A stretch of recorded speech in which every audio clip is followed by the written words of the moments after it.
সবাই বাধা না মানে আমাকে যেতে হবে। তখন অর্জুনকে দিয়ে দ্বারকা গেলেন। দ্বারকা যাওয়ার সময় সমস্ত রাজ্যকে সবাইকে নানা প্রকার শঙ্খধ্বনি উড়ু হচ্ছে, আর সবাই উপহার দিচ্ছে, যেতে যেতে পৌঁছালেন রাজোচিত অভ্যর্থনা দ্বারকায়। সবাই অপেক্ষা করে কত যে মালা, কত যে মালা। এই যেমন মহাপ্রভুকে দেখলে সকালে মনে হয় যেন দ্বারকা দিয়েছেন কি হচ্ছে, সম্বর্ধনা হচ্ছে। মালা মহাপ্রভু রাখতে পারছে না, গলা টলা ধরে যাই হোক, রাজা রাজার মতো তার অভ্যর্থনা হলো।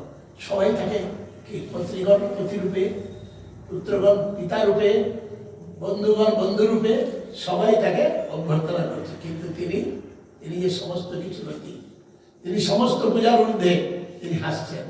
তোমরা আমাকে স্নেহে আমাকে এমনই মধ্যে রাখতে চাও, আমি তো তোমাদের কাছে আমি ভালো থাকতে পারি না, কারণ তোমরা আমাকে অভ্যর্থনা করছো। এখনই যদি আমাকে কোনো ভক্ত ডাকে সঙ্গে সঙ্গে রওনা দেব।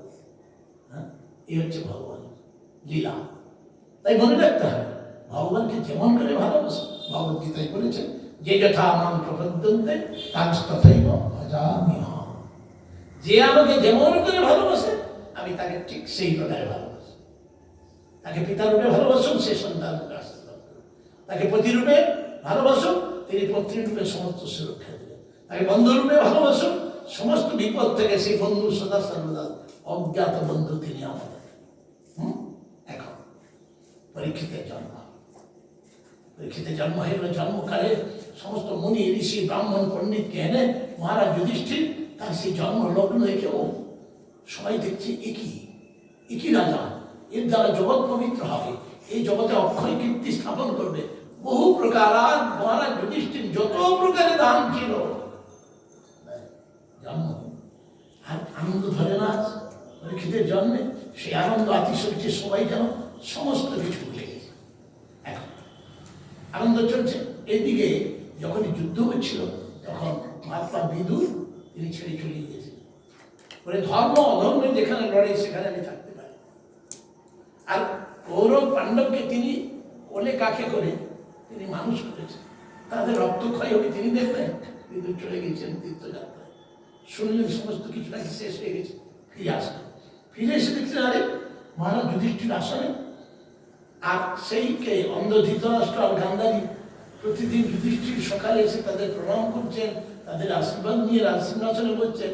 মহাত্মা বিদুর প্রথমে এসে যুধিষ্ঠির সঙ্গে সাক্ষাৎ, দেখা মাত্র কি বললেন, কাকা কোথায়? তীর্থ থেকে। তুমি তুমি তীর্থে গিয়েছিলে? আমি বলেছি আগে সাধু তীর্থে যায় না, ভগবানের ভক্ত যে সে তীর্থে যায় না। এই দেখুন মহারাজ যুধিষ্ঠিরের ব্যাপারে প্রত্যেকটি কথা মনে রাখবেন যে আমাদের এই জিহ্বা একেবারে কি জানেন এমন ভাবে বাধা আছে, ভগবানের নির্দেশ ছাড়া একটা শব্দ আমরা বলতে পারি না, কারণ ইহা পবিত্রাতি পবিত্র, ইহা ভগবানের সাক্ষাৎ ভগবানের।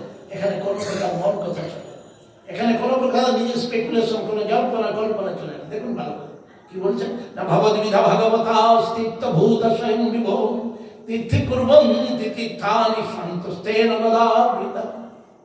মহাকুম্ভ, কুম্ভে এক ফোঁটা অমৃত পড়েছে, অমৃত কবে পড়েছিল তার কোনো ঠিকানা নেই। হ্যাঁ, সেই লোভে সবাই ছুটছে। এইরকম আর জীবনের সুযোগ পাবো, সুযোগ না দুর্যোগ, গিয়ে কতগুলো চাপা পড়ে মরবে।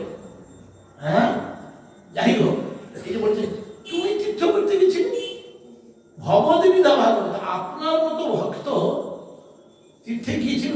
আসলে কেন জানেন, তীর্থকে পবিত্র করতে আপনি গিয়েছিলেন। কারণ তীর্থকে পবিত্র কি করে না, তীর্থে সমস্ত পাপী এসে তাকে পাপ ধোয়ার পরে আপনার দর্শন হবে। আপনার দর্শন যখন হয়েছে তখন তাদের হৃদয় পবিত্র হবে, আর সেই তীর্থের স্নানের মধ্যে তীর্থকেও পবিত্র করবে। প্রসন্ত ভগবান কি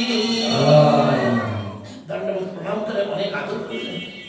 আমি দেখে আছি অন্ধের কাছে পৌঁছেছে। কি গো দাদা, বিদুর বিদুর এখন বিদুর কোনোদিন তো শোনো নাই, এখনো পড়ে আছো কি কুকুরের মতো পড়ে আছো। যে বংশকে তাকে জন্ম থেকে ভীমকে বিষের লাড্ডু খাইয়েছে, কিভাবে পাণ্ডবের তুই ক্ষতি করো নাই, আর সেই পাণ্ডবের অন্যে প্রতিপালিত হচ্ছে কুকুরের মতো। বেরো বেরো বেরো। এখন অর্জুন, এখন তো ধৃতরাষ্ট্রে না আছে শকুনি, না আছে ধৃতরাষ্ট্র, কার কথা এ না আছে দুর্যোধন, কাকে জিজ্ঞাসা করো?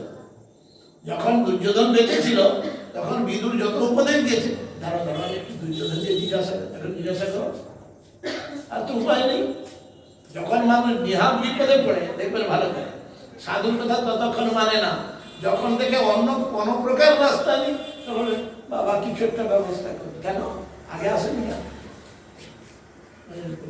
সাধুর কাছে অত্যন্ত বিপদ না হলে কেউ যাবে, নিজের শক্তি আছে, সমস্ত ক্ষমতা, যখন সবকিছু সরে গেল আর গোবিন্দ আগে কেন বলুন না?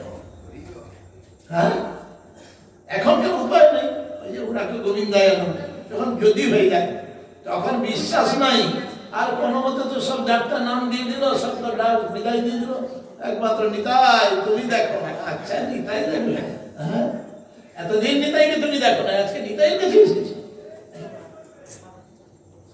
তখন উপায় নেই, বলে বিদুর কি করছো, চলো বেরো, নিয়ে গিয়ে হিমালয়ে গান্ধারী সহিত নিয়ে গিয়ে প্রস্তাব।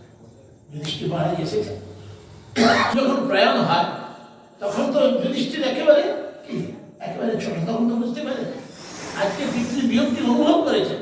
যদ্যপি ধৃতরাষ্ট্র প্রতি মুহূর্তে তাকে কষ্ট দিয়েছেন, কিন্তু দেখুন সাধুর চরিত্র।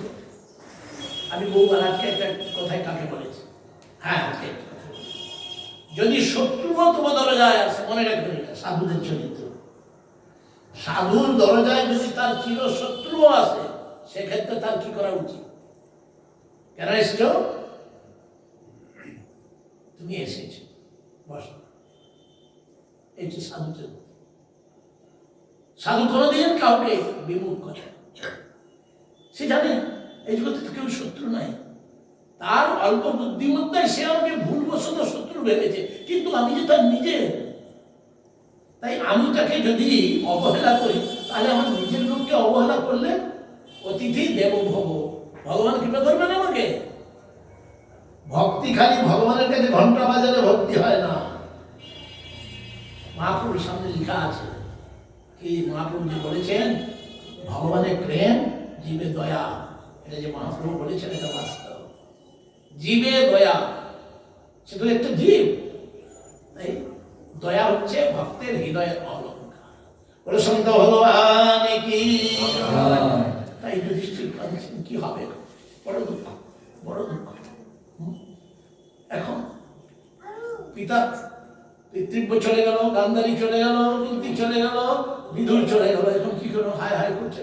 হঠাৎ দেখলে অমঙ্গল, চতুর্দিকে উল্কা পড়ছে, দিনের বেলা শিয়াল কুকুরগুলি উপর দিয়ে মুখ করে ভূ করে চিৎকার, একই অমঙ্গল, একই অমঙ্গল, ভীম ভীম শোনো শোনো, কি হয়েছে বলো তো। না কেন এই অমঙ্গল? 7 মাস হল অর্জুন গিয়েছে দ্বারকায়, এখনো ফিরলো না, দ্বারকায় কোনো অমঙ্গল হয়নি তো।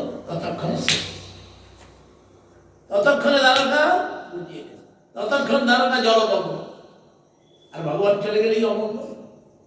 ভগবানকে যেদিন হৃদয় থেকে সরিয়ে দিবে, সেদিন তোমার সমস্ত মঙ্গলের সমাপ্তি হয়ে গেল।